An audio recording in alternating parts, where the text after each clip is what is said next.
the Football Pod on Off the Ball in partnership with AIB, proud sponsors of the Football, Hurling and Camogie All-Ireland Club Championships. Hashtag the toughest. Finally, we're getting going here. A couple of tech issues this afternoon, but the sunshine has put a smile on Paddy Andrews' face, right? Not as much as it should. I haven't been out. I've been too busy, man. Work-life balance, I'm failing miserably. I'm still in my work gear. Stay with me on Monday night. Gotta get your priorities right. Honestly, holidays, national holidays when it's over 15 degrees. Yeah, Close everything. Open the beaches and the national parks, and that's it. Close everything else. James, you always went around with a nice colour on you when you played football, didn't you? 3-minute holiday. Yeah.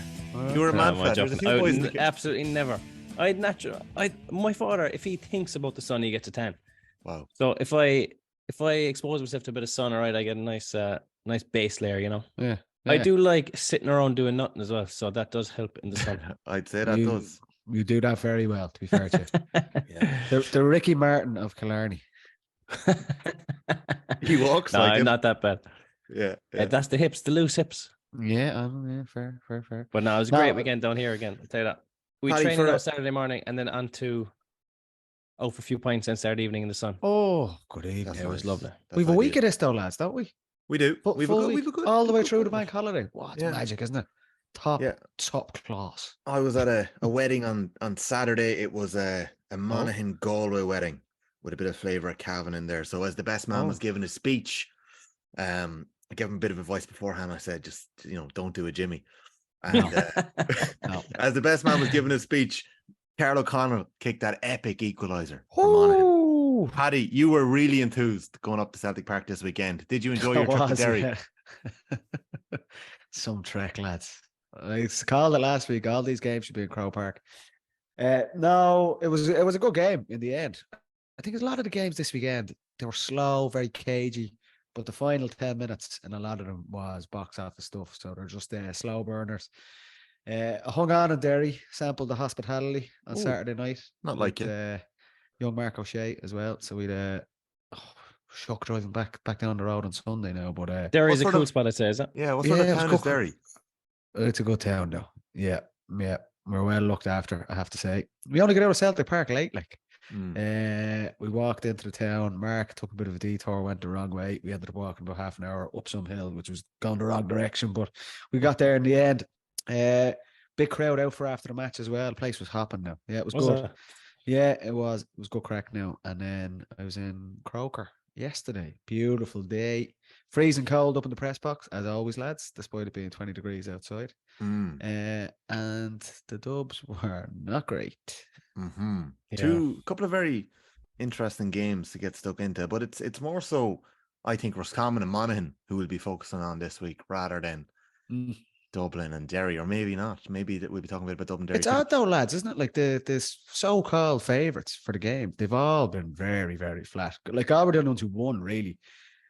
Mayo, with the big break they had, came out, blew Kerry out of the water, but Derry were really, really flat. Armagh were flat at home against Westmeath, probably lucky to get out of that with a win. And then Dublin yesterday, really, really flat. But yeah, I agree. The performances, I think both Monaghan and Roscommon will be kicking themselves that they didn't get wins on the board, because there were times in those games where they were dominating and just didn't get over the line. But two big performances from those two teams. 100%. But Roscommon are still in a great place, because they know Sligo inside out. They'll know where their weaknesses are, and you'd expect them to win that game. And you'd be thinking on form that they'll beat Kildare. So it'd be probably score difference as opposed to who goes through top of that group. And you wouldn't back against Roscommon putting up a big score. Yeah, Sligo on the hide on Sunday. Dublin are not scoring a lot. I think Dublin, they could be looking at a second spot. There you go. I don't know, but yeah, no, it's definitely the case. And the one thing a lot of these teams have in common is the provincial route. Now, obviously, we don't know what the best map is to go forward, what the best road is to take, but the evidence so far would suggest that it's looking like the less games. The relentless schedule has not been kind, because, before we get into the matches, there's a very interesting documentary.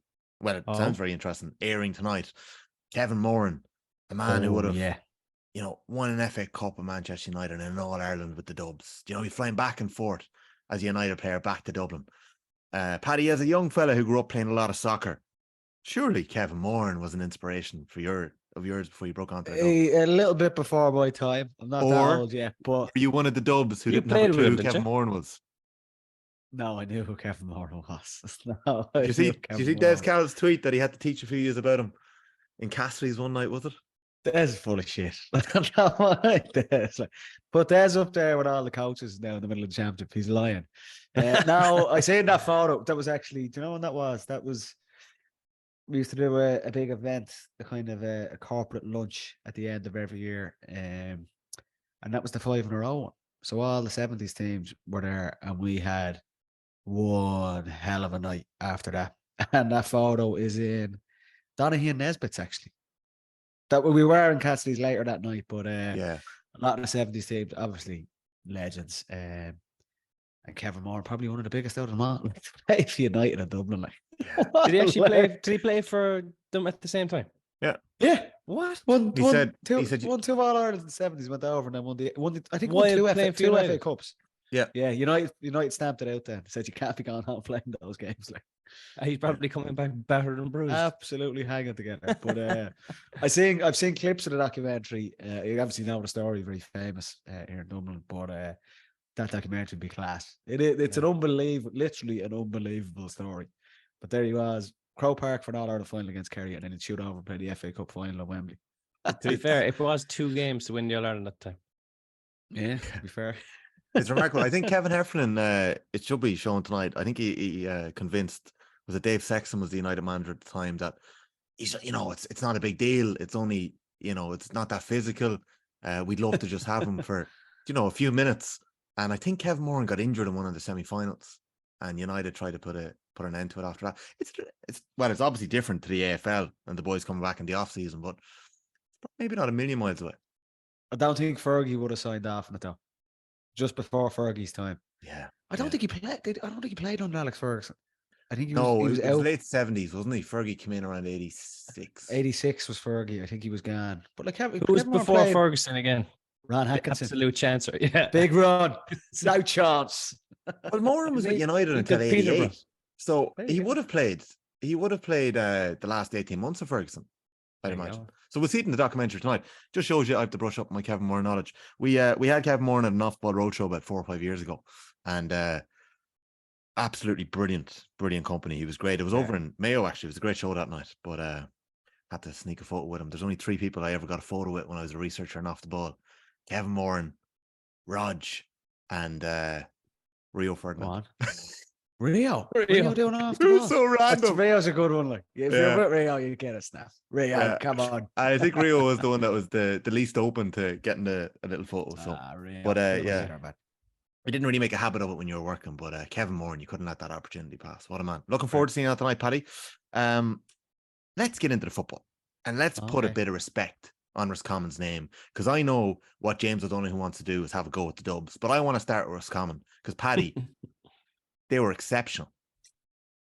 First half, it was very, very similar to what we seen against Mayo and Castlebar. They completely dominated that first half.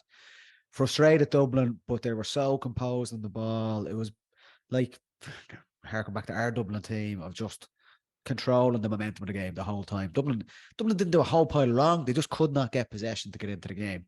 And that's a credit to Davy Burke, the tactics, but also the skill on the ball from the players. They Ben O'Carroll staying up high as like an outlet for them, and he was he didn't actually score, but he was brilliant for Roscommon and given that structure, he was the outlet. What was he doing so well? Because I heard you mention that to Dave McIntyre on commentary. He was the only guy staying right up the pitch, and Roscommon were bringing 14 guys back all around the middle third, so they always had an outlet to pop the ball off to someone. And the drawback from Dublin side, Dublin were actually going man to man, but it was shadowing. It was shadowing, and that's not good enough. But they went man for man, but then they dropped to the 45 and they went man for man. So it's like they still left an ocean of space for Carroll and goals to run the game. Carroll must have had about 200 possessions. Yeah, he ran the game. But it was just like, do you know, Jimmy, when you're pushing up on some, but you're not really like. The hand pass was available for everyone, and it was just so passive from Dublin. Like the second half, they turned around and they start getting real contact on, and that changed. Roscommon, that first half was brilliant game plan. like we said, seen from Davy Burke before, but unbelievably well executed by their players. They'd keep the ball, but they were working a shot at the end. But Enda Smith, the two Murtas again, we always talk about these guys. Roscommon will keep the ball for 2-3 minutes at a time, and they pop up on the end for kick brilliant scores. They get a score just before half time, probably epitomised the whole first half. I think they kept the ball for nearly 5 minutes. 5 minutes, 45 seconds. 5 minutes, 45 and the crowd are getting on their back. Morris Brosnan. Morris Brosnan in the Examiner. Time. 77 passes. Carroll touched the ball 19 times. He in one play. But I don't think we should be celebrating that though. I think that. You don't think so? But like, is it not the game, James? It's awful. Huh? Is it not the game though? There's no risk or reward being played though. Do you know, you're never gonna score a goal like that. I feel like but Jimmy, hold on. They had the ball for so long at that half. It sapped the energy out of everyone. Even the watching crowd just got sapped. Oh, it was one of the worst. It was an absolutely diabolical match to watch, but it was brilliant from Roscommon. If you're Davy Burke, the players, the Roscommon fans were loving it. It was a brilliantly executed game plan. I absolutely agree. I was at the other games on Saturday as well. Westmeath adopted this tactic in the athletic grounds against Armagh. Like 3-4 minutes at a time. Jesus Christ, it's diabolical to watch. I have to say. But I was actually playing with it. It's effective. As a player, it kind of, and it's a good tactic, as you say, but as a player who's defending in that situation, right? It's a killer for your mentality. You end up just kind of walking around the place, as you say, half tackling. So what is the way to stop doing that? Is it, I think what it is, and I was thinking about today, get a foul. Foul them, 100%. And everyone get a man again. And even if it means your goalkeeper is marking a man, just make them kick it up for grabs. Because otherwise you're going to be walking around after the ball, half shadowing, and eventually they're just going to get a shot off. But that was it, Jimmy. Like, if you were the Dublin players, you're kind of looking, and you could make the case, I'm doing my job here. I'm following my man, but I'm not really getting contact on him. He'd get a hand pass and he'd pop it off again, and you're going, well, he's not really impacting the game. But it was. And Roscommon have built up a 4-point lead. The exact same we're seeing with Westmeath on Saturday. They built up a lead. Now they get caught in the end. But 100%, you foul, you pull someone, don't get a black card, but you foul, and it allows you to reset, and everyone gets touch tight on a man. Yeah. Dublin, it's like, didn't realise that at half time. Yeah. It was, you can't go around watching. Ahead, it was just as a spectacle. Look, I'm obviously biased towards Dublin, but it was. But let's hold on a second. Like. Let's hold on a second, Paddy, because for as long as we've done this podcast, like you won't make any bones about this. You've always said Rossies, nice game. 14-point defeat in 2018, an 18-point defeat in 2019. Yeah, no, exactly. So, like, James, I totally get where you're coming from. Don't want to watch that. You don't want to see it, but it is the game, and they did it exceptionally well. Like, that was a clinic. That 5 minutes and 45 seconds from Roscommon. But the whole first half, Tommy. The whole first half. It wasn't just that play. It was Roscommon. That is not completely dominated the game. It was brilliant from them, Jimmy. I agree with you as a neutral to watch it, but if you're Davy Burke and those Roscommon players, that was exceptional. Very similar to going and ambushing Mayo and Castlebar as well. And I agree with you, Tommy. I have been unbelievably harsh on Roscommon because that's the facts. Look at what the yo-yo team, really nice players, all that good stuff. There's an edge about them, and we've seen that from day one this season through the National League. They have moved up a notch as a team. That's the reality of it. And yesterday, you could hear Davy Burke after the game. They're frustrated they didn't win the match, and they can feel. If I was them, it would be similar to that they put themselves into position to win the game. They only scored 5 points in the second half. They probably run out of gas a little, and Dublin finally realised we can't just let them play this game. We need to get up and tackle. Fitzy starts it, but you look at all of Dublin's big scores in the second half, it's all from turnovers, just getting in their face. So it was slow from Dublin to react. But if you're Roscommon, yes, they won't give a shit if it's not a great spectacle. It was really, really effective, and it puts them, even though they didn't win the game, as you were saying, Jimmy, with the draw, it puts them in a really, really strong position in that group. Yeah. I just think I wouldn't go as far as celebrating them doing that as if it's a great thing to do or if it's brilliant skill or anything. It's just a case of killing the game is what they're doing for long spells. I think there's a bit of skill in it, James, though, in terms of composure on the ball. A bit of composure. The other side, Mayo can't do that. They had a bit of composure, but they kept the ball for 6 minutes that time, and they had it for 2.5 minutes from the throw-in. They had it another couple of times for 2.5 minutes. I think it's easy fixable from the other side of the coin. Say if you're Dublin, if you're playing them again, you'd know exactly what to do fairly quickly. So I don't think there's longevity in that type of play. But like Roscommon are actually an excellent side now. Like they're gonna be putting themselves right in the reckoning with a couple of these results. But that type of play, I just don't think is great play or anything. It's just a case of snapping the will to live out of the opposition. I think it's important to have it in your locker. I think you look at Galway are really good at it. Dublin kind of brought it in a couple of years ago. Our team, we would just control the game, controlling the momentum is a massive thing. And I think there is skill involved. I agree. Teams will realize we just need to push up and be way more aggressive. And that's what happened in the second half. But having that in your locker, and this is the point I'm making about Mayo and even the brilliant performance in Killarney a couple of weeks beforehand, I think they struggle with that. I think they're so programmed. We just need to attack all over the place. There's a time and a place where you need to keep the ball and manage the game. Ideally, you'll have both. But for Roscommon, in terms of progression, yeah, they've 100% they've moved up a notch. And having things like that in your locker, it's not brilliant to watch. But I tell you what, the opponents do not like playing against that. James, can I ask you just on that one more time? And I know you're a purist at heart. You can't help it because we've been in Killarney and we know how ye look at football and see it. But like, we sat together at the Munster final as Kerry clocked up 5-14 on Clare. Very difficult to watch. We all watched the Leinster final as Dublin put 5-21 on Louth. Classic. I would argue that was even worse to watch, the turnovers that Louth were putting away. Like, is Gaelic football what do you want? But like, James, what do you want, Tommy? Is that a wider question we're asking here? We've been watching the hurling the last couple of weeks. They're different sports, and I know they're different sports, but they're always going to be compared against each other. I'm going to matches and I'm sitting there going, this is not great. Yeah, well, it's a different. And I'm trying to put a spin on it, but it's hard. It's only.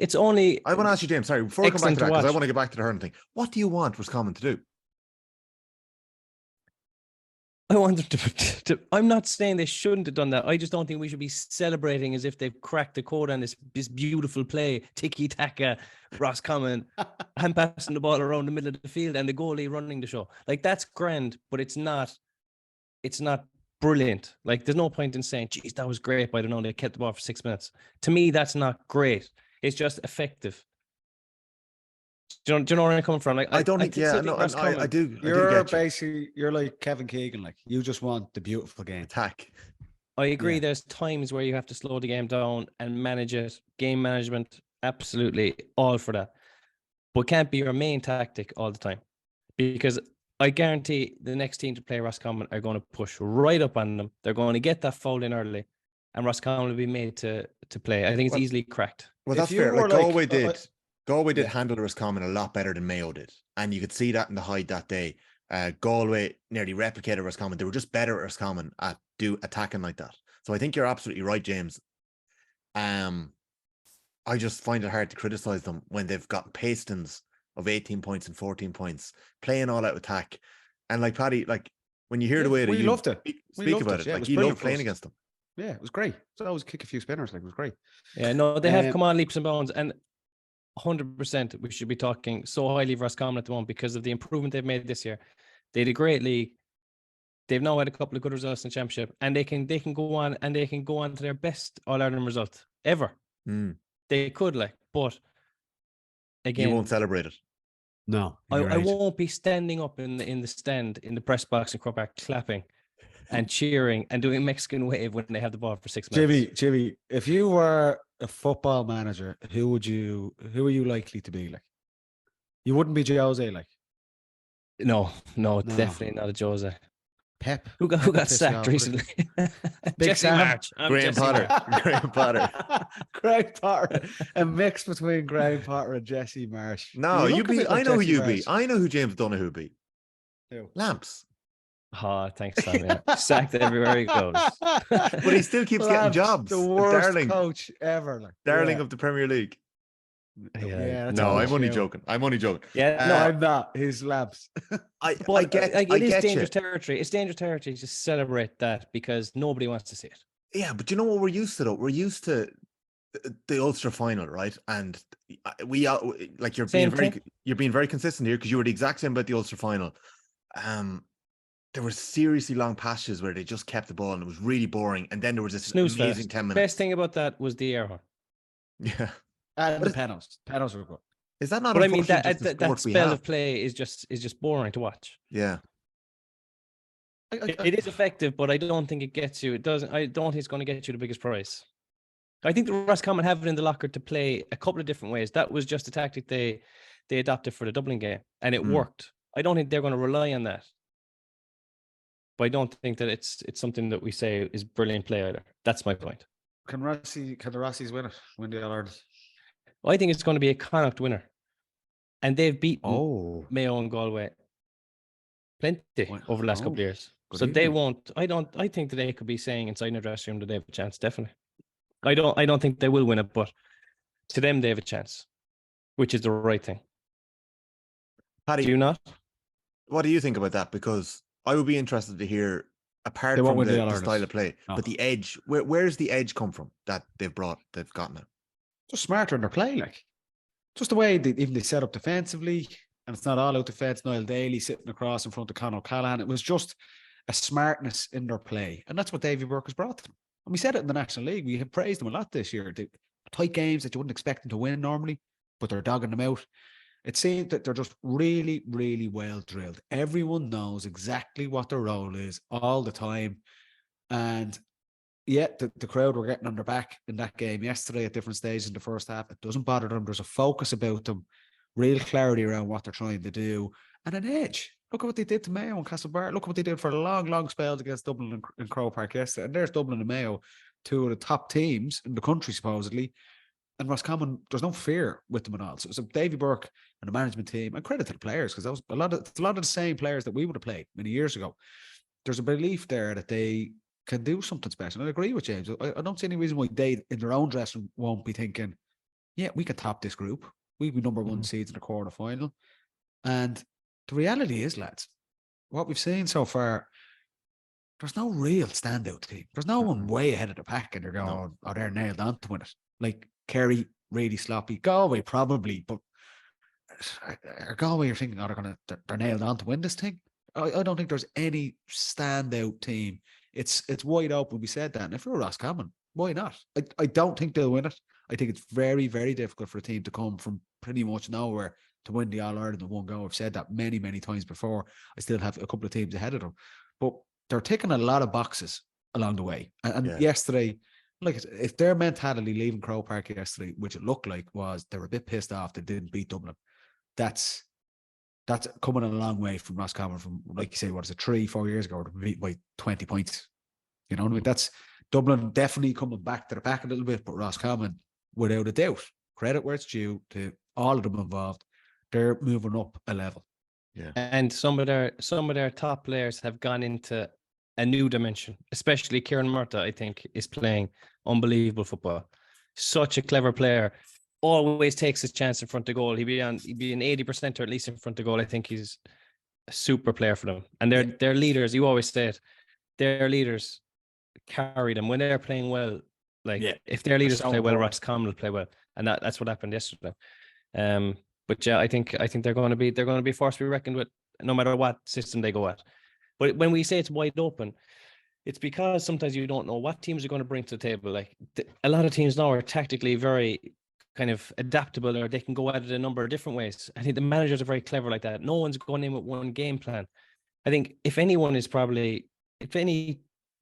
rooted to one game plan, it's probably Mayo and Kerry. You know, they kind of play the same way all the time.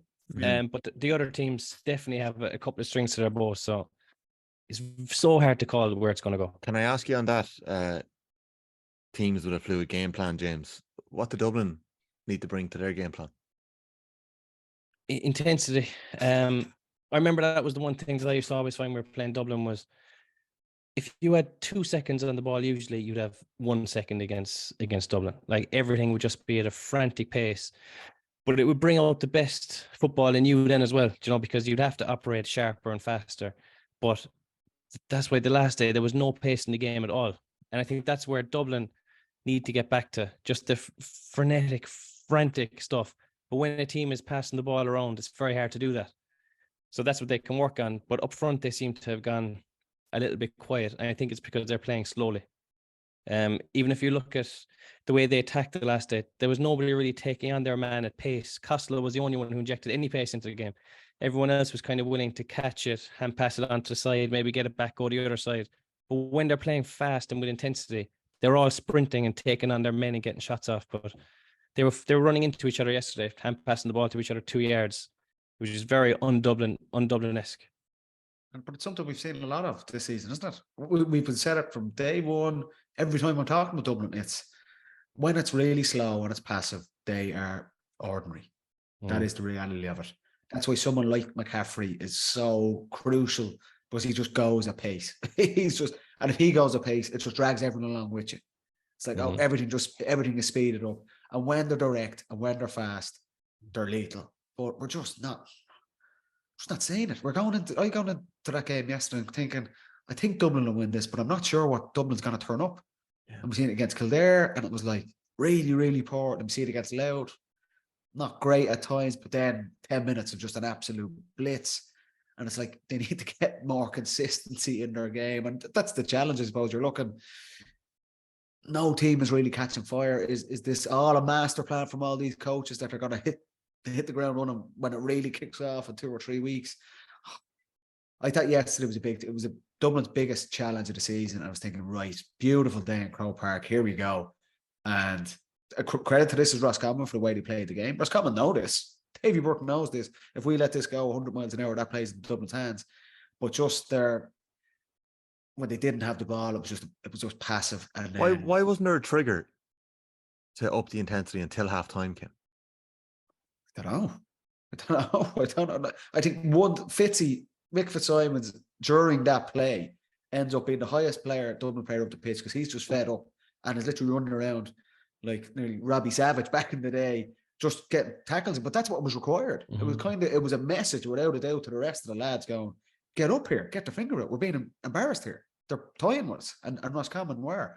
So that's just, I think we've seen that from Dublin nearly all year. There hasn't been a complete performance. There's been glimpses. We know it's in there because these players have done it so many times before. But the more so than Kerry a couple of weeks before, it's just kind of in cruise control for so much of the season. We're not seeing the best of them yet. But I agree 100% with Jimmy.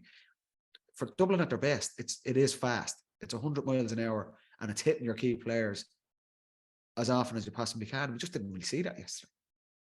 Yeah, like there was a couple of times where Dublin turned over Roscommon, not many now, even especially in the first half. And they went for the long ball to Con. I remember Costello hit one to Con and went over the end line. And they were just after watching Roscommon pass it around for 2 minutes. And now they're giving the ball back to him again. And there's 2 more minutes coming. And you're like, oh, like as a player, that can be very tough to keep your concentration. You know, because any one mistake is costing you another 2 or 3 minutes of the ball. So it's a new thing really for teams to be dealing with. But like Roscommon didn't give the ball back to Dublin too many times to actually counter them, and when they did, it was going. Is that not what you faced when you played Dublin at their pitch? Which that they'd kill you if you turned the ball over, and they'd keep the ball for 3 minutes. Like one of my memories of that Dublin team of that era is if they had the ball in the 32nd minute, they would not shoot until the clock was in the red, and they'd get the final score of the half. Yeah. I suppose that is part of it in terms of the last play.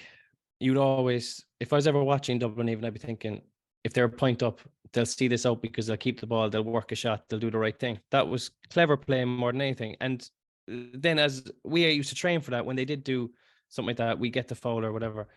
But there was never a case where Dublin would hand pass the ball around the field in the middle of the game. That was never a thing. That's only... No, like it was only for like the end of halves. Remember they put the hand up and slow the game down. But I'm not saying you were celebrating that. Never for 6 minutes. I feel bad now for calling you Frank Lampard. It's really bugging me. Unai Emery is who I go for. No. Jesse Marsh, I think he nailed that. Real enthusiastic. Good evening. America. Good evening. Hey, he's very good at what he does. Frank Lampard. I'm happy with Lampard is that. You know what, though? Lampard is overly harsh. That is. He's the Yeah, it worst is- it manager is in the too. history of the Premier League. Now, Frank de Boer is the worst. Oh, the bar statistically, yeah. I'd say Conor Lampard's Moore's- giving him a run for his money, though. Conor Moore's Frank He is. Lampard is absolutely sensational. Oh, yeah? Yeah, oh, it's very good. It's very good. Yeah. I'll send it on. I went to see Conor Moore, actually. Brilliant show. Yeah. Good bit of stuff in there. Classic. Oh, he's fantastic. Did you have a favorite impression? He did, who's that wildlife fella? David Attenborough. He did David Attenborough, and he went into the crowd and he humiliated the fella. It was comedy gold. I love when they pick on one poor fucker on the front line. We need to bring that into the road shows now. Next road show. Oh, we should. That is a good Front idea. row, someone's getting it. Yeah. We should have I news. feel about- like we were. Well, I feel like I was a bit harsh on Ross Common, but only because you said it was the clinic. That is not in my. Who that said is that? not. You did. Did I? You did. Well, a clinic in Tommy's Plain Not Dublin. in my book of clinic stuff. They kept the dubs Tommy's to 111. backtracking already. Look. They kept the dubs to 111. I never said that. Get my quote right. You're like going low. No, The next time you ask me a question, quote me correctly. Jesus, poor old Joanne Catwell there in the corner. Like, Jesus Christ. Like. It's all don't very think- serious, isn't it? Like, I don't think we're that bad. I don't think I'd go up here for that, James. I will check that quote though. I will check it. You said it. We're talking about practicality with managers. So we saw that with Davy Burke, and we didn't really talk about Mark McHugh maybe being involved in the backroom team and potentially some hallmarks back to 2011, 12 Donegal that we're seeing with Roscommon at the minute. But practical calls that managers are making. Vinnie Corey made a few big calls before Monaghan Derry, and it's like Monaghan learned their lesson. Is that fair to say? It was a massive turnaround. I had the misfortune of being at this game a month ago up in Healy Park, and Derry absolutely blitzed them in the Ulster semi-final. And it was a big talking point. Obviously, Monaghan started that game with Conor McManus and Jack McCarron inside. Look, brilliant players, obviously, but not noted for their mobility and in terms of their defensive prowess. And that's just the way the game has gone. And you have to be able to do both sides of the game. Derry clearly targeted. We seen that. McCluskey gets the goal that day. So Vinnie Corey, you're thinking a month later, what can we do to turn this around? He makes big calls. He leaves McCarron and McManus out of the team and brings in Shane Kerry and Ryan McInespy.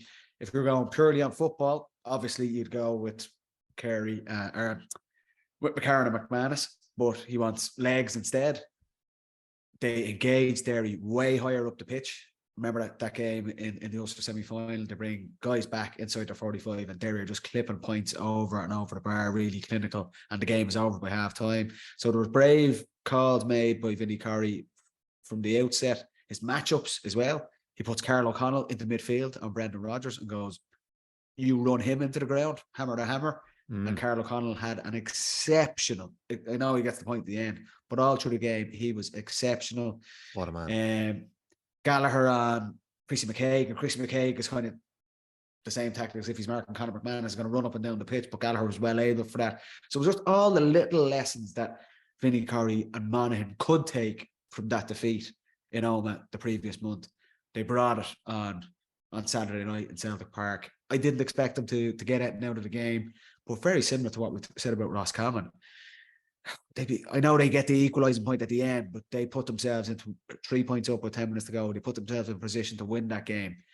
Derry, very similar to Dublin, really, really flat. Not what you'd expect from Derry, but for Monaghan, they'd be kicking themselves because they did so much right. And talk about a turnaround from the previous month. Credit to Vinnie Corey and also to the players as well. They put in serious shift. Do you know what is brilliant about this structure, right? Is that even the managers, the young managers, are learning so much game to game as well. Like usually you'd be out of the championship and you'd have to wait till next year. You'd almost have forgotten the mistakes you made. Whereas this year, even if you lose a game, you have a chance again to learn from your mistakes, go again. And even you can lose two and still be all right. So the learning in it, especially for the managers, I think is unreal this year. Derry only had 4 scorers from their starting team. Shane McGuigan kicked 9 points, 7 frees. He's sort of carrying them a little bit. Is that fair to say? Up in attack. I thought he was massive for them the other night. Yeah, like they weren't functioning. The other, I suppose, the other change from the game they played in the Ulster Championship, they were unbelievably clinical that night. They were clinical the other day. Niall Toner, Cassidy, Brendan Rodgers, bad misses by their standards, what their scoring efficiency, what they're looking to get to.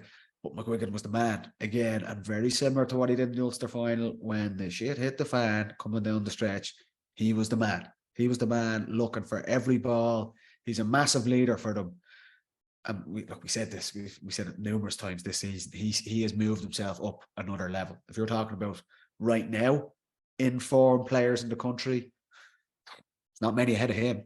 There's not many ahead of him. And the score he gets a brilliant score from play that kind of sparks that revival coming down the stretch. And then the free over on the far sideline to put Derry ahead in injury time. Yeah. The second it's given, he sprinted over. He's like, give me that ball. I am launching this. And it's not an easy shot. I think conditions were actually difficult enough in Derry. It was the only county in Ireland where it wasn't sunny and it was raining and there was a bit of a wind there, but he nails that kick. And it looks like he's done enough to win it. But Monaghan obviously come back with a brilliant score from Kerry. But McGuigan, because the other, like Conor Glass was quiet. Brendan Rodgers was quiet. Like Monaghan targeted and did the business on a lot of the key Derry players. But McGuigan was the man that came up trumps them again.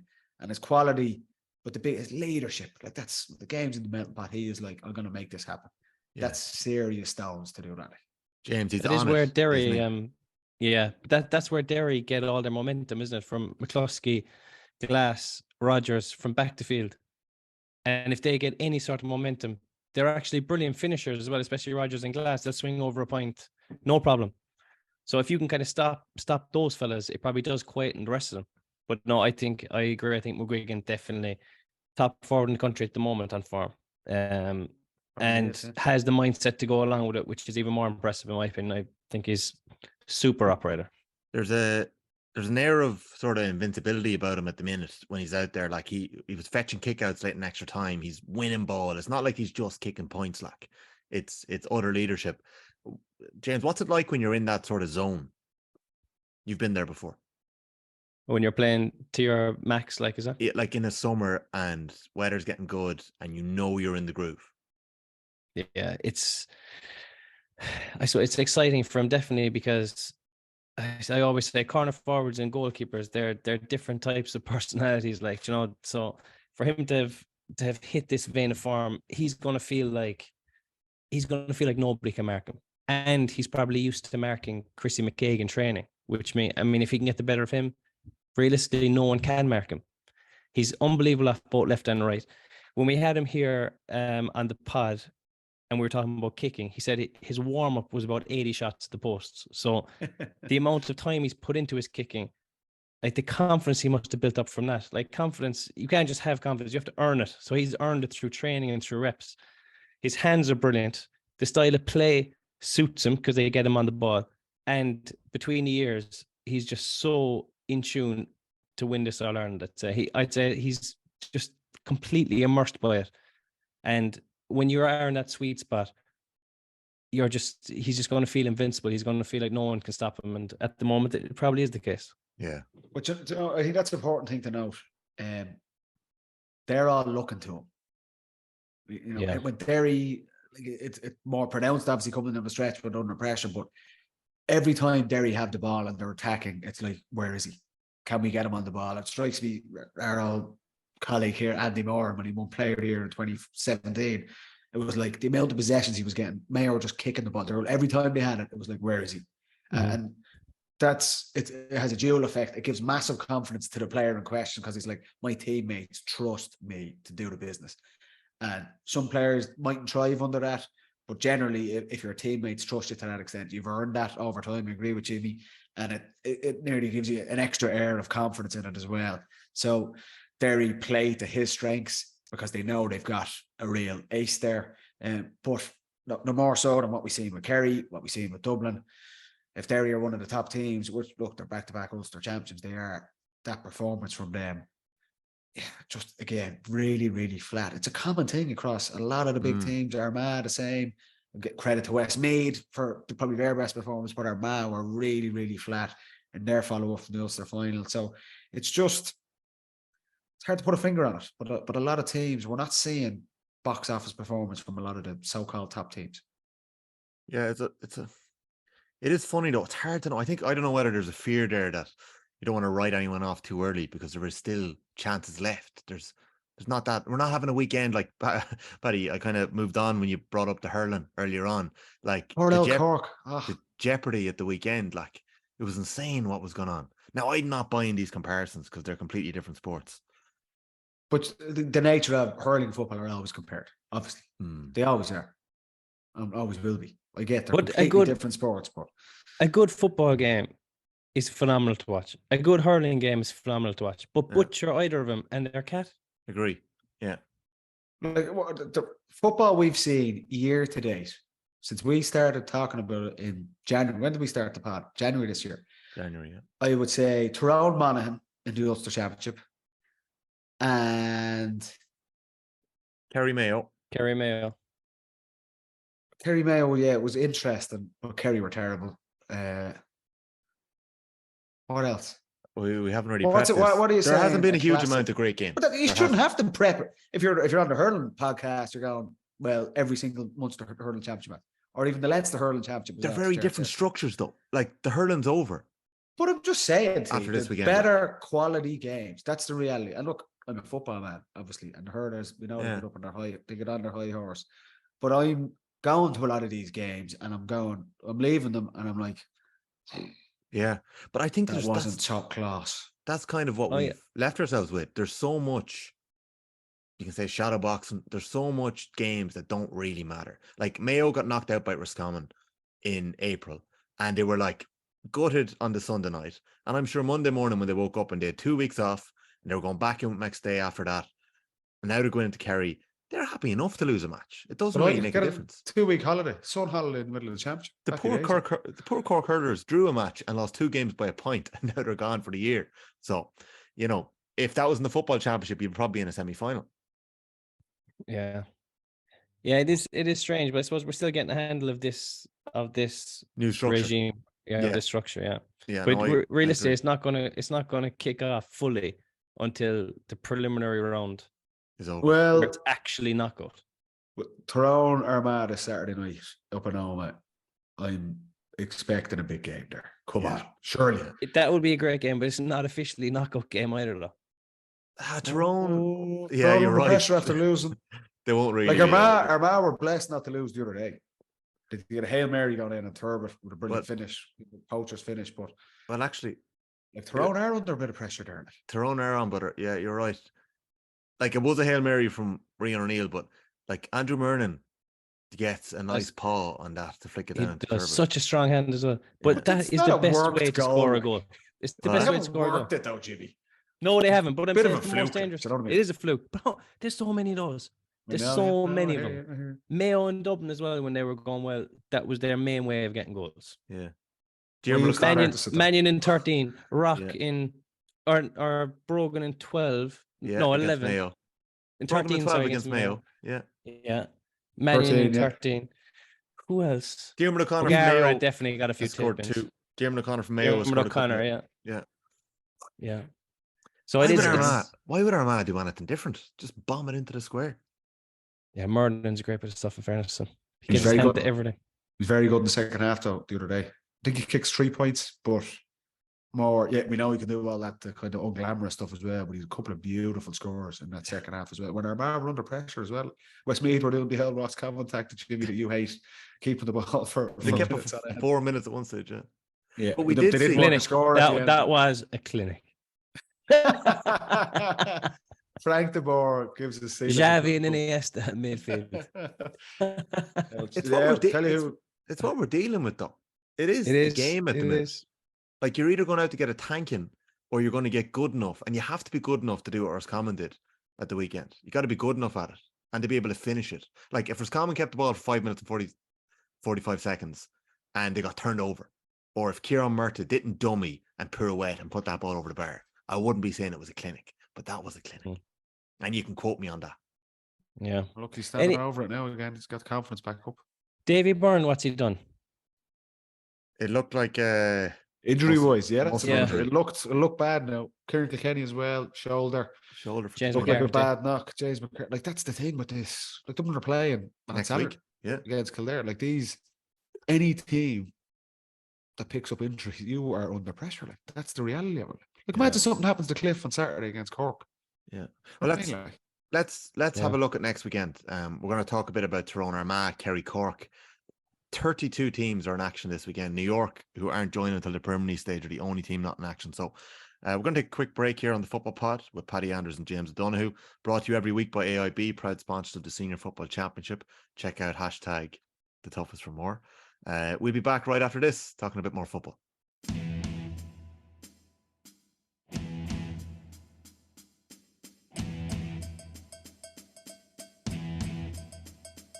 You are very welcome back to episode 22 of the Football Pod with Paddy Andrews and James O'Donoghue. Good news, boys. We passed the halfway mark of the 99 football championship matches that we have this summer at the weekend. Thank God. We're on the home stretch. It is a lot, and there are 16 games this weekend. It is going to be a football bonanza. And for the purists out there, there's only one place to watch this weekend, and that is Kerry Cork. Right, James? What channel is that? I hope so. GA Go, Paddy. RT1. You don't need any more plugs. You've got everything Go, this weekend. baby. The nation's platform. Are you doing it? Am I? Well, of course I am. You have to drag me away from that one. We're doing it. You have to bring us down for the interview there. Yeah. Well, you can plug you in. You can do the GA Go gig. I'll happily swap it with you. So Kerry, obviously, we were there for their defeat to Mayo, and all the worrying bits that we've heard from Kerry since, that the form just isn't right. People questioning whether they're good enough to win back-to-back All-Irelands. Cork went out at the weekend, went up to Navan. They faced Louth in their lovely new black jerseys, and they bet them by 2 points, 119 to 117. There was a little bit done by Paul Flynn on the Saturday game, looking at Cork's defensive shape and how they set up. They showed the line to the Louth players, turned them over quite a bit. They got their running game going. What they couldn't get going against Clare, because Louth had a lot more turnovers once more, similar to what they did against Dublin. A lot more turnovers, and Cork really punished them. What are you expecting this weekend, James? Because we've seen Cork put in a couple of decent performances against Kerry over the last while, but the rest of the country probably looks on thinking Cork aren't good enough. I think the Cork will go in with defensive mindset. Last year when they played in Páirc Uí Rinn,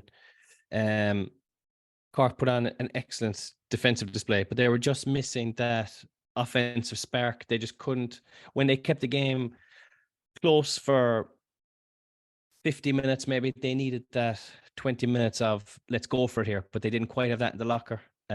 So if they were to improve from last year's game against Kerry, that's what they have to do.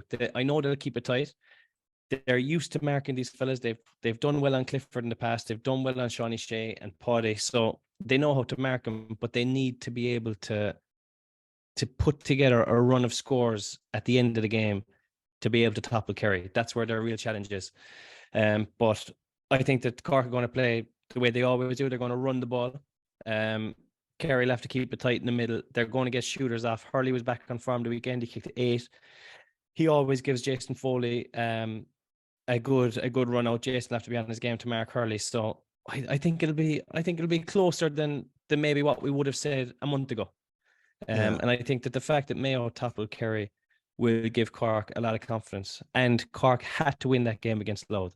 So that's a weight off their shoulders completely. And I think they'll probably treat this game as a free hit. Yeah, Paddy, I always struggle to take James seriously when he talks about Cork. He obviously had them as a team to watch in 2023. I don't believe a single word he's just said. Liar. But anyway, absolute fucking liar. I'm going to send you on a libel course, Paddy. Talk me through, what are we going to see different from Kerry? Because that was as bad as I've seen them. I can't remember the last time they were not bad in a championship match. What do you want to see from Kerry, or what do you think Jack's going to do? I think tactically, I can't see them changing much, if I'm being honest.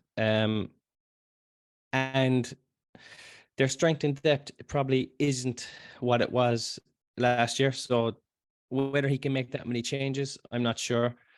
If he went out and made 5 or 6 changes, I think the Kerry public would nearly be excited by it. It will kind of rejuvenate them, but I don't think that they're there to be made just yet. They're probably a year short of that. So he'll have to get the fellas that were playing in and say, lads, that wasn't good enough. This is what we need to improve, and let's go at it again. I think the physicality is going to be the main thing, along with the intensity. Yeah. And then more clinical in front of goal. I mean, they left 3 goals after them against Mayo. They weren't odds on, they weren't really easy goal chances, but they still left them out there with a few points. So the physicality, the intensity, more clinical, and it should be enough to beat Cork and get back on the road. But not an easy way to bounce back after a loss. The point you made about Páirc Uí Rinn last year was Cork ran out of steam with 20 minutes to go. And now the final score is 23-11, but it was quite close. I think Kerry kicked 10 points. Kerry brought on Gainey and David Moran and these fellas at the end of the game, and it just powered them on. You made a point that Cork need more firepower. And last year they started with a full forward line of Cathal O'Mahony, Brian Hurley, and Stephen Sherlock. Now, Hurley actually didn't score last year in that game. Did he come off early? No. Come off after 57 minutes. So Hurley didn't score in that game last year. At the weekend, they seemed to drop Stephen Sherlock. He came on late on. Hurley started, played well, as you mentioned. Chris Oak-Jones and Sean Powter also in that half forward line. Powter obviously filters back. Rory Dean filters back. O'Driscoll, who got the goal, filters back. Killian O'Hanlon is a middle third player. So, in a Kevin Walsh, John Cleary, Cork setup, are we going to see, what are we going to see? Like, are we going to see them bring that attacking edge that you're looking for? Or are we going to see? I fully expect it to be a low scoring first half. And Cork want to go into the dressing room at half time, still in the game. And then they can come out maybe and give it a right lash attacking wise. I don't think, if it's point for point, I think Kerry have more firepower. There's no point in Cork doing that. It's going to be a case of keep it tight, get Powter back. The only thing is, look, everyone knows the way to get at Kerry is probably play a very strong number 11, because Kerry want to drop someone back in front of the full back line. And if you can get someone in the middle of the field who, or kind of in that centre forward spot, who really wants the ball and can do a bit of spraying it around and be dangerous, that's how you get at Kerry. Yeah. Well, Jack Carney made hay doing that. He did. Carney was excellent at it. Did a lot of kick passes, kicked the point, got a lot of breaks. I don't think Cork are going to do that. They're probably going to play Powder at 11 and drop him back. So that's probably something that they're missing a trick on, playing that strong 11. Unless they put Powder up and keep him high, which they haven't done. They haven't done that many times. Not too often. Now they have played him 11 as well, but he does come from. He doesn't stay there. He doesn't stay 11. He comes back. There are 16 games on this weekend. So in the All Ireland series, we've got Cork, Kerry, and Páirc Uí Chaoimh. We'll be at that, James. There is Westmeath Galway in Cusack Park, a home game for Westmeath. We didn't really get into how well Westmeath did against Armagh. They were leading that game from the 14th minute after Ronan O'Toole's goal up until the 67th minute when Turbot got that score. Started to see shades of the kind of slick outfit in attack that it was the best performance of the year by a mile. Yeah, by a mile, and that's a tough place to go. Obviously, they're coming back off. It's so disappointing to lose to Louth in the Leinster Championship, and they're kind of worrying going up to. It's a tough group they're in. Obviously, they're going away to Armagh in the first game, but it was. We've seen Ronan O'Toole. Heslin had a brilliant second half. We're just seeing bits of what made Westmeath so exciting last year, and what we were all looking forward to seeing from this year, but we just haven't seen. But Saturday, it was a big plus for them. But look, they're up against it. They're playing probably. At the minute, probably the best team in the country on Saturday as well. But at least there was definitely positive shoots for Desi Down and those players after Saturday. Yeah, for sure. That's in the same group as Tyrone Armagh, which is in Healy Park. That one's live on RTE at 7 o'clock. There is 7 matches live this weekend. Donegal Derry on Sunday is also on RTE, and Mayo Loud on Sunday as well. And then there's a slew of games in GA Go. Meath and Down, which I will have a little bit of an eye on in the Tailteann Cup, is at 1 o'clock. Cork Kerry at 3 o'clock. Kildare Dublin at 5 o'clock. Roscommon Sligo at 3 o'clock. Paddy, you'll have your work cut out for you. That is a busy schedule. Which game are you most looking forward to this weekend? Man United, Man City. Cup final on Saturday. You'll have it on, will you? If United beat City in that, then Inter will topple them as well. If United beat City in that, I won't be on air at 5 o'clock for the Dublin Kildare match. I'm like, I'm out of here. I'm going into Kilkenny City to celebrate United. Now, what game am I looking forward to most? The one that's probably not on GA Go, the Tyrone Armagh game. I think that'll be the best game. Yeah. I do think that'll be the best game. Like traditionally, Cork and Kerry and Dublin and Kildare are one of the brilliant games. There's so many traditional games in the past, but I just don't. Look, I'm interested to see. I'll be in Nolan Park, so there'll be a big crowd. It's Bank Holiday weekend. Cats Laughs Festival's on Kilkenny. Kilkenny will be hopping. Be big Dublin crowd. Be big Kildare crowd as well. So I think the atmosphere will be really good. The good weather is going to continue. So I think it'll be a great event. But I just don't know if the game is going to be too. Like, it wasn't a classic Leinster semi-final a couple of weeks ago, but Dublin were pretty poor. But interested to see how they bounce back. And the same with Kerry. Again, on paper, you'd have them beaten Cork rather comfortably, but it was a bit of a shock to see them play so poorly against Mayo. So what are they going to be like when they bounce back? And then I'm in the Hyde on Sunday for the Rossies against Sligo. Big ask for Sligo to try and get anything out of there. Yeah. No, it is a big ask going up against a team that, James, you mentioned they'll know them inside out. Can I ask you, James, about Tyrone Armagh? Would you be worried about Armagh going into this game? Off the back of the Westmeath game, Tyrone have obviously had a break. We didn't really get a read on Tyrone in that Galway game because of the early red card and the black card. What way do you see that one go? A very tough game to call, but I definitely wouldn't be worried about Armagh. I don't think they're playing great. I think that's obvious. But similar to who we were talking about earlier, like that beating Westmeath is a serious weight off the shoulder for Armagh because it means that anything now they do, they're probably going to get third place regardless. So they can have a shot off Tyrone. Like up front, they're still probably not motoring as well as they were. They dropped Turb at the weekend, which was surprising. Yeah. But he comes on and gets the goal. So started Campbell, which is great to see. I know he kicked a few nice points, but it'd be interesting to see if they can get all their forwards on the field and just give it a cut because Tyrone are going to play quite attacking. You know, they're going to play their usual suspects, McCurry and Canavan up high. So I think it gives Armagh a chance to do the same, which is where they're at their best. So very interesting game. If you ask me to call a winner, I think Tyrone are probably favourites, but I just find it very hard to back against Armagh. I think there's something in them that they can score goals and they can turn teams over. Yeah, it might be the game that just sparks this championship into life a little bit. Yeah, you'd like to see it just be like, look, we touched on it already. When teams are hand passing the ball around the place, it kills all momentum and intensity. You'd like to see them just go at it. If someone starts hand passing the ball around it, they tear into them, turn them over, get the crowd going, get a bit of enthusiasm into the game, get your teammates going. Because watching the ball being passed to death just kills a championship match. So if either team goes at that, then it could be a great game. Yeah. They probably won't, though. Do you reckon it'll be a hand passing? I think we've got a great chance. That's a hand passing game. I'm sorry. I'm in negative form today. We're very negative this Monday, lads. The sun, you just haven't got enough vitamin D. Still slightly hungover from Derry, and I didn't get out into the sun today, so I'm ratty. Okay, ratty Paddy. That's all right too. Yeah. Well, hopefully. No, I am looking forward to seeing Tyrone because they're still everyone's outsiders to win the whole thing, even though they've lost and they've played poorly. They just have it up front that they can turn it on. They've got quality. They have quality. It's in there. Just got to get. It's in there somewhere. You got to get it out of them.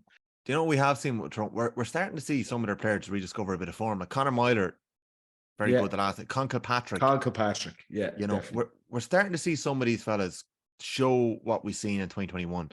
I do think that they are still missing their X factor, which was, you know, Conor McKenna coming off the bench, Colin McShane making an impact, Derek Canavan coming off the bench and making an impact. I don't think they have that punch that they had in 21. So I do have doubts over them, but they could turn it on. They are favourites this weekend, James, against Armagh.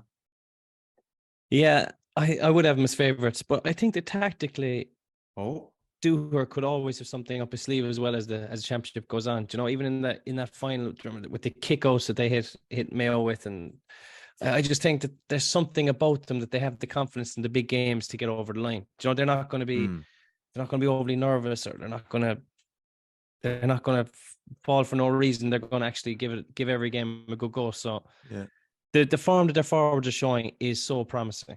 The only thing is when they have McCurry and Canavan up front, they're slipping Kilpatrick into full forward, then kind of putting him in there and letting him win ball for the boys, which I think is the best option. Leave him win the ball for the lads and get him off him, because you won't win All Ireland with just two small forwards. You know, you're going to have the physical presence inside there. Yeah. So the better Kilpatrick plays, I think, the better you'll see from, or the more you'll see from McCurry and from Canavan. Yeah, no, I think that's fair. And they have been rotating that full forward as well. I saw them do it in Mayo. Kilpatrick and Kennedy were slipping in and out, but Kilpatrick is the one who's making the difference when he's in there. He's flying it, yeah. Yeah. Paddy, you're going to have a busy weekend. Enjoy the Hyde as well on Sunday. You won't even get a chance to put the feet up. Yeah. Buzzing, can't wait. Yeah, so James, we'll have to keep an eye on all those games. We'll be back on Monday. So a lot of the games matter in the Tailteann Cup this weekend. I think we're going to see Meath and Downs. We're going to see what Meath's form is really like up against Conor Laverty's Downers. I'm looking forward to seeing the matchup of Conor Gray and Oran Murdoch. So keep an eye on that one at the weekend. Laois and Cavan in Group 1. That's a shootout for top spot, which is, obviously very important in terms of the seedings. Laois are playing London. So the winners of that would also go through. But you'd imagine that Laois are after getting a bit of a tune there. They let a late lead slip against Offaly. So they'll be hoping to just hammer that home. In Group 2, as I mentioned, Meath and Down, bottom of the table, Tipperary and Waterford both without a win. I'm predicting a Waterford win this weekend, James. We'll catch a bit of that in Páirc Uí Chaoimh before Cork and Kerry. So we might have a wee wager on that. Limerick are already through to the quarter-final, as far as I can see. They are playing Wicklow in Portlaoise. So Wicklow have had a tough start to the Tailteann Cup. They've lost both games. Looks like Wicklow won't be able to make it through now at this stage. Carlow are playing Longford, and that's in a shootout to finish second or third. And in Group 4, we've got Antrim Fermanagh and Wexford Leitrim, which will be two good games. So all four teams can obviously make it through to their knockout stages in that group. So 16 games this weekend. There's going to be a lot of football to get through, a lot of football to keep an eye on. Hopefully, James, you can get excited about something this weekend, and there isn't that much hand passing in Cork and Kerry. I have no doubt Kerry will be playing beautiful, attacking, attractive football, and I think Cork will as well. So I'm going to back that game to be the start of the turning of the corner in terms of the quality of play we're seeing. Something tells me that's not going to be the case. Who's negative now? I just don't think it's going to be Kerry. I just think it's going to be later that evening. I think we might see a good game with Tyrone Armagh. I think you're a bit down on that game. I think that'll be a cracker. No, that will be a good game. Kerry Cork. I think everyone wants to see Kerry actually play good football. Let's see Shawnee Shea back in form. Let's see David Clifford play to his level again. Let's see Gainey. Like, that's exciting to see the lads play. And I hope the Cork can bring it on the other side, because they're gonna see a weakness in Kerry there, and they're gonna see a chance to win that game. Yeah, it'll be interesting. Loads of championship games, bank holiday weekend, heat wave across the country. Surely we're going to see a couple of belters this weekend. Fingers crossed. There's a chance. You're telling me there's a chance? Absolutely, boys. Good chat this week. I'll talk to you next Monday.